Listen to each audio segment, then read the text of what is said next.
Dans la nuit du 1er juillet 2002, 2 avions entraient en collision au-dessus de l'Allemagne. Retour sur cette tragédie qui a coûté la vie à 71 personnes, dont 52 enfants, qui partaient pour un voyage scolaire. Le premier appareil est un Tupolev 154M de la petite compagnie russe Bashkirian Airlines. Il y a 9 membres d'équipage et 60 passagers, dont 52 enfants.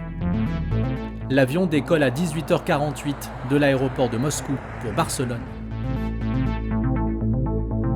Le deuxième appareil est un Boeing 757 cargo de DHL avec 2 pilotes à son bord.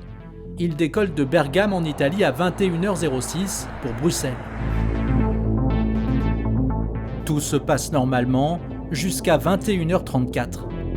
À cet instant, le système anti-collision, le TCAS, des 2 avions signale un rapprochement dangereux avec un autre appareil. Traffic.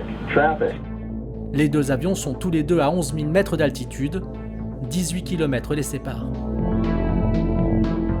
Quelques secondes plus tard, le TCAS demande au Boeing de descendre. Descend. L'équipage s'exécute.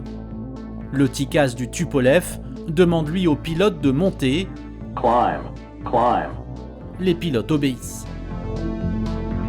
À 21h35 et 19 secondes, l'équipage du Boeing informe le contrôle aérien de Zurich de leur descente forcée, mais pas de réponse. Nous sommes alors à 13 secondes de l'impact. Le contrôleur aérien n'entend pas le message, occupé par l'approche d'un autre avion sur l'aéroport de Friedrichshafen.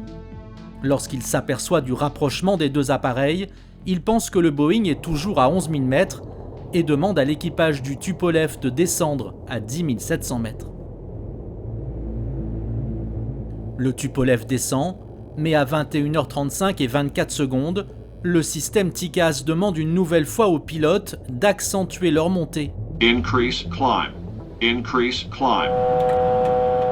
À ce moment-là, 3 km seulement séparent les 2 avions.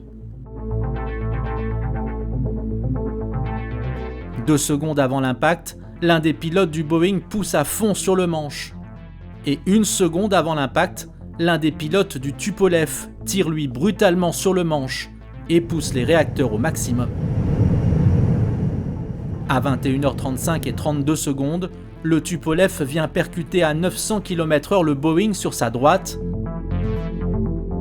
L'aile gauche du Tupolev arrache la dérive du Boeing qui s'écrase près d'Überlingen.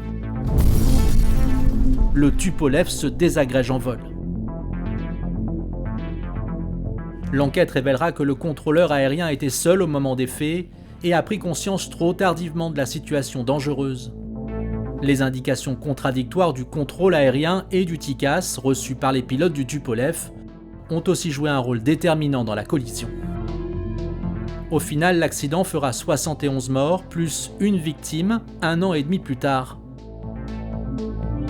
Le 24 février 2004, le contrôleur aérien mis en cause dans l'accident est assassiné devant chez lui près de Zurich par un citoyen russe qui avait perdu sa femme et 2 de ses enfants dans la catastrophe.